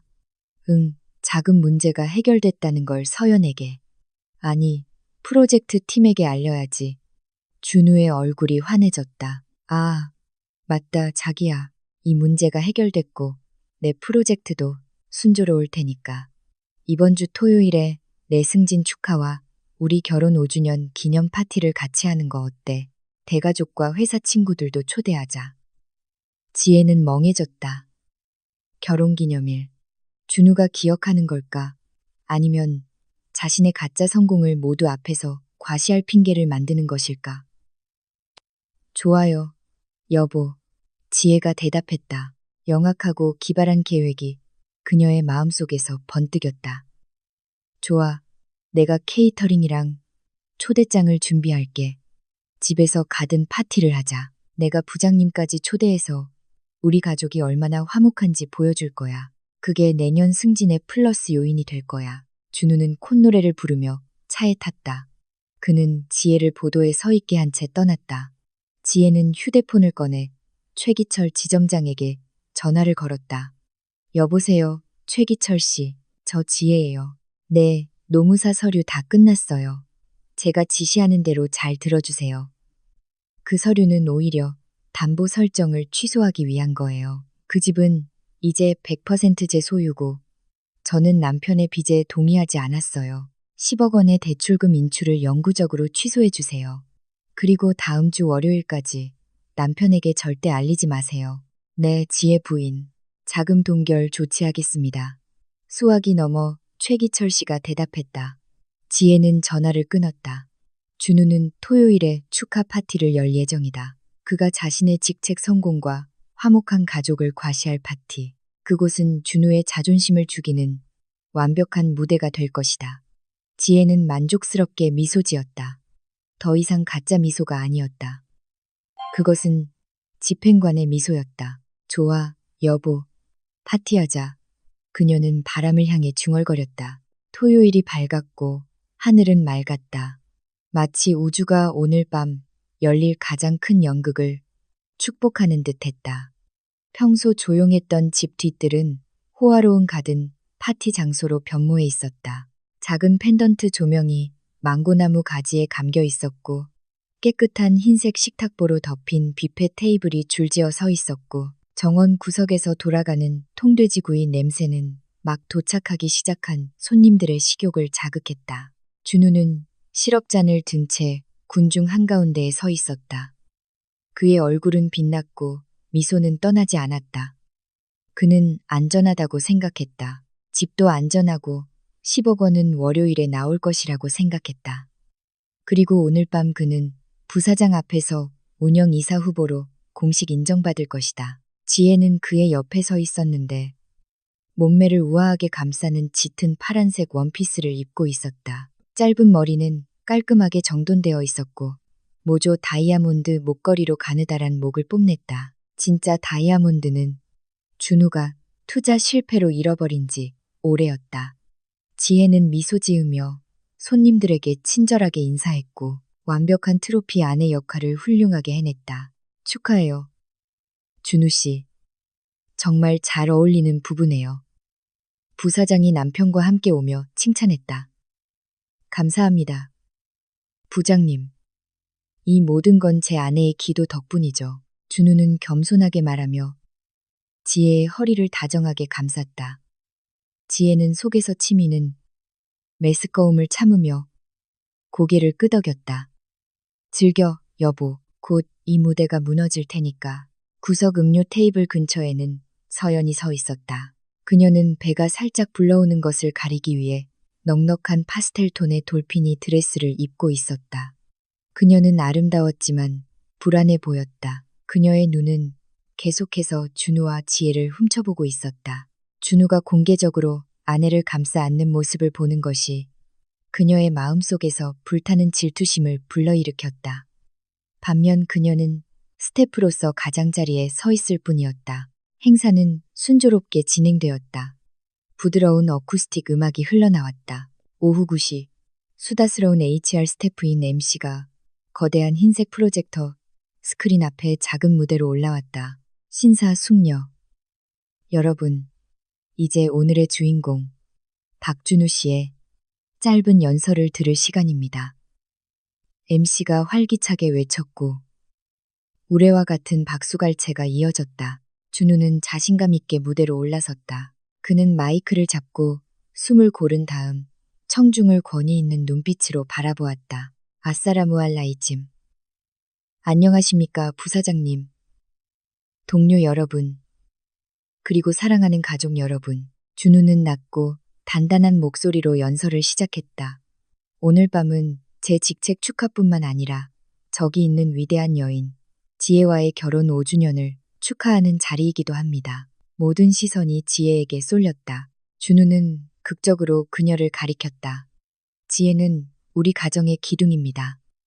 그녀는 인내심이 많고 순종적이며 어떤 상황에서도 저를 지지해주는 여자입니다. 폭풍이 닥쳐도 그녀는 가족을 보호하기 위해 꿋꿋이 서 있었습니다. 고마워, 자기야. 다시 박수갈채가 터져나왔다. 몇몇 아주머니들은 이 거짓말쟁이의 연설에 감동하여 눈가를 훔쳤다. 지혜는 옅게 미소 지은 후 천천히 무대로 올라가 남편 옆에 섰다. 고마워요, 여보. 지혜는 부드럽게 마이크를 건네받으며 말했다. 저도 준우 씨와 그리고 남편이 밤낮으로 야근하는 것을 많이 도와준 서연 씨에게도 특별한 선물을 준비했어요. 준우는 눈살을 찌푸렸다. 서연의 이름이 왜 언급되었을까? 구석에서 술을 마시던 서연은 가볍게 사례가 들렸다. 지혜는 말을 이었다. 그녀의 목소리는 미소와는 대조적으로 차갑고 날카롭게 변했다. 저는 정직함의 기록, 요즘 보기 힘든 진실의 기록을 담은 영상을 준비했어요. 지혜는 프로젝터 담당자 그녀가 특별히 지시해둔 먼 친척에게 손짓했다. 틀어주세요. 정원의 불이 순식간에 꺼졌다. 모든 사람의 시선이 거대한 흰색 스크린에 쏠렸다. 준우는 그게 휴가 사진이나 결혼 기념 사진일 것이라고 생각하며 미소 지었다. 하지만 스크린에 나타난 것은 신혼부부 사진이 아니었다. 스크린에는 흔들리는 비디오 영상이 나타났다. 젓갈색 카펫이 깔린 호텔 복도. 지혜의 거친 숨소리가 정원의 선명한 스피커를 가득 채웠다. 똑똑. 영상 속 문 두드리는 소리가 판사의 망치처럼 울려 퍼졌다. 준우의 얼굴은 순식간에 새파랗게 질렸다. 부사장 손에 들린 잔이 허공에서 멈췄다. 파티 전체를 끔찍한 정적이 감쌌다. 화면 속에서 303호 문이 열리고 놀란 준우의 얼굴과 그의 등 뒤에서 남자의 셔츠를 입고 나타난 서연의 얼굴이 보였다. 서연의 나긋나긋한 목소리가 선명하게 들렸다. 누구세요, 자기? 왜 이렇게 늦어요? 손님들 사이에서 비명이 억눌리듯 터져나왔다. 웅성거림은 웅성거림으로 바뀌었다. 꺼, 화면 꺼. 준우가 패닉에 빠져 소리쳤다. 그는 오퍼레이터에게 달려들었지만 지혜의 사촌은 침착하게 노트북을 잠그고 뒤로 물러섰다. 영상이 바뀌었다. 은행 서류 사진들, 아버지에게서 물려받은 집 등기부 등본, 서연피나 안디니 명의의 아파트 계약금, 이체 증명서, 그리고 서연의 산전 진찰 수첩 사진이 차례로 나왔다. 지혜는 다시 마이크를 잡고 말했다. 그녀의 목소리는 차분했지만 혼란 속에서 울려 퍼졌다. 하객 여러분, 이것이 저희 남편이 밤낮으로 일한 결과입니다. 저희 아이가 쉴집인 아버지 유산인 집을 담보로 임신한 정부에 아파트를 사주기 위해 제 돈을 횡령한 것입니다. 서연은 잔을 떨어뜨렸다. 유리 파편이 잔디밭에 흩어졌다. 그녀의 얼굴처럼 산산조각이 났다.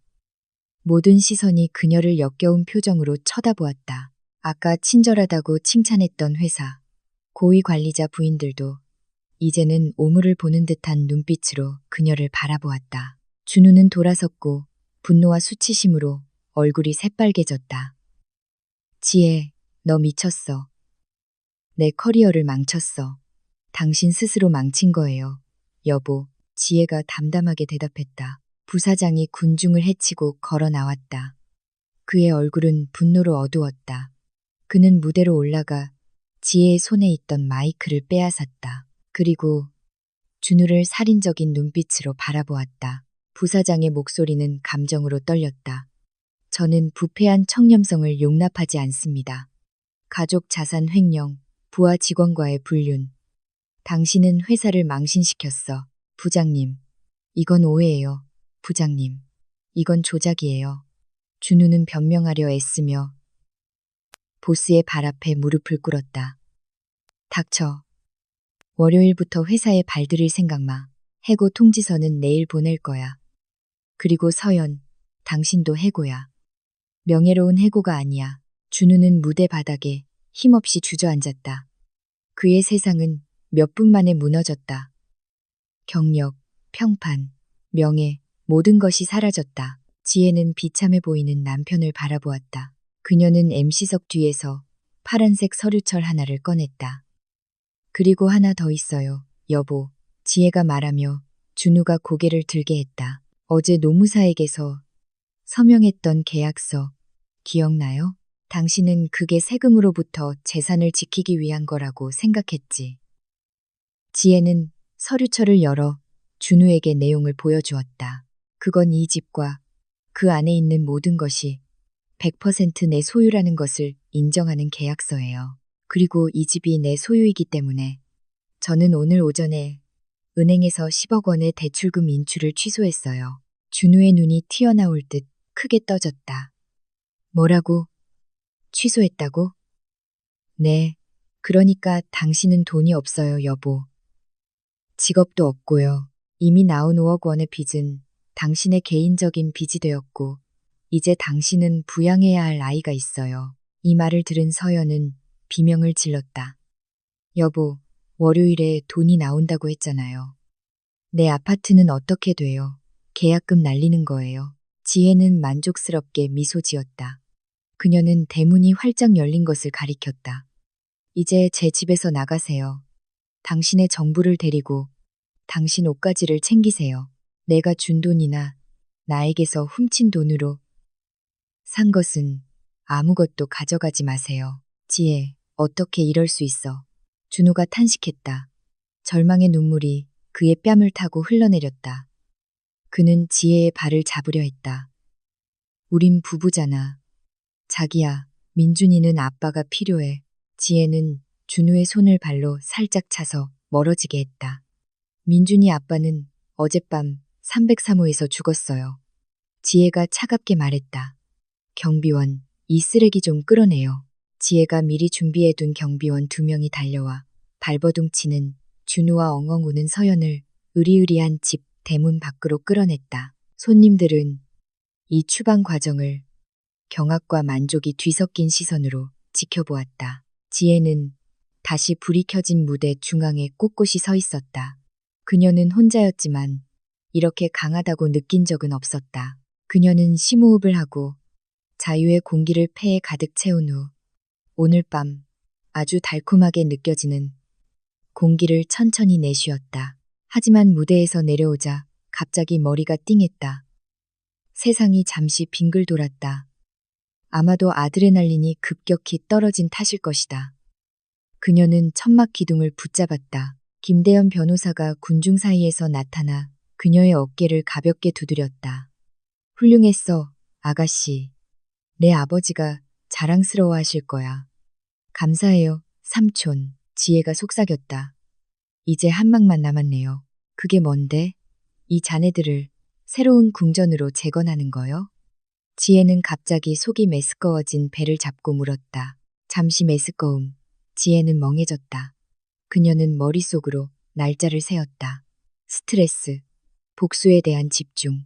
그녀는 자신이 생리 예정일보다 2주나 늦었다는 사실을 잊고 있었다. 혹시나 그 충격적인 파티밤 이후 6개월이 지났다. 지혜는 집 뒤뜰의 등나무 의자에 앉아 제스민꽃 향기를 실어 나르는 저녁 바람을 즐기고 있었다. 그녀의 손에는 따뜻한 캐모마일, 차가 김을 모락모락 내며 그녀의 신경을 진정시키고 있었다. 이 집은 이제 다르게 느껴졌다. 더 이상 두려움의 기운도 거짓말의 그림자도 없었다. 이 집의 벽들은 마치 주인처럼 안도하며 숨을 쉬는 것 같았다. 지혜는 복숭아색의 헐렁한 인부복 드레스 아래로 살짝 불룩해진 배 위에 손을 얹었다. 그래, 그날 밤의 추측이 맞았다. 그녀는 부서진 결혼 생활의 마지막 씨앗, 두 번째 아이를 임신하고 있었다. 처음에는 지혜는 신이 자신이 싫어하는 남자와의 또 다른 혈연으로 자신을 놀리고 있다고 생각하며 울었다. 하지만 시간이 지나면서 지혜는 이 아기는 잘못이 없다는 것을 깨달았다. 이 아기는 그녀의 것이다. 아버지보다 훨씬 더 존엄한 인간으로 키울 그녀의 피와 살이었다. 사설 수영 코치와 함께 수영을 배우고 있는 민준이의 웃음소리가 수영장 쪽에서 들려왔다. 아이는 즐거워 보였고 뺨은 발그레했다. 민준이는 아버지를 잃은 슬픔을 잊은 듯했다. 아이들은 예리한 본능을 가지고 있다. 그들은 진정한 안식처가 어디에 있는지 안다. 그리고 민준에게 그 안식처는 이제 가짜 회의로 바빴던 아빠가 아니라 항상 진심으로 미소 짓는 엄마 곁에 있었다. 지혜는 테이블 위에 휴대폰을 집어들었다. 그녀는 은행 앱을 열었다. 그 숫자는 그녀를 안도하게 했다. 다르마 삼촌에게서 받은 약간의 저축과 자본을 사용해 시작한 그녀의 프리미엄 케이터링 사업은 번창했다. 자신의 실명은 밝히지 않은 채 바이럴된 그녀의 인생 이야기는 많은 사교계 어머니들의 공감을 얻었고 그녀에게 케이터링을 주문하게 했다. 지혜는 더 이상 재산 분할에 의존하는 미망인이 아니었다. 그녀는 독립적인 여성 사업가였다. 그때 모르는 번호에서 채팅 알림이 떴다. 하지만 지혜는 마지막 내 자리를 기억했다. 그것은 준우의 새 번호였다. 지혜가 차단한 4개의 번호 이후 준우가 사용한 5번째 번호였다. 지혜는 즉시 열지 않았다. 그녀는 잠금 화면에서 메시지 미리 보기를 읽을 뿐이었다. 발신자 불명. 자기야, 제발 답장해. 나 아파. 서연이 아기랑 나를 버리고 갔어. 돈 없으면 애를 안 보려고 해. 3개월 밀려서 월세 때문에 쫓겨났어. 돈 좀 빌려줄 수 있어. 아니면 민준이 때문에 차고에서라도 자게 해줘. 자기야, 나 아빠잖아. 지혜는 가볍게 콧방귀를 뀌었다. 그녀의 마음에는 조금의 연민도 없었다. 그녀의 마음은 그 남자를 위해 얼어붙었다. 지혜가 친구들의 네트워크를 통해 들은 정보에 따르면 불암에게 카르마는 매우 빠르고 잔인하게 작용했다. 부당해고 후 그의 이름은 횡령 사건으로 인해 동종업계 블랙리스트에 올랐다. 평판 좋은 회사는 그를 고용하려 하지 않았다. 준우와 서연은 자카르타 외곽의 허름한 월세집에서 살았다. 준우의 퇴직금은 서연의 사치스러운 생활비를 갚는데 조금씩 사라졌다. 그리고 돈이 떨어지자 사랑도 사라졌다. 준우의 호화로운 시설만을 사랑했던 서연은 자신의 진짜 모습을 드러내기 시작했다. 스트레스로 조산한 아기의 울음소리 속에서 계속해서 싸움이 일어났다. 그리고 이제 서연은 일도, 집도, 자존심도 없는 준우를 한 아기와 함께 남겨두고 떠났다.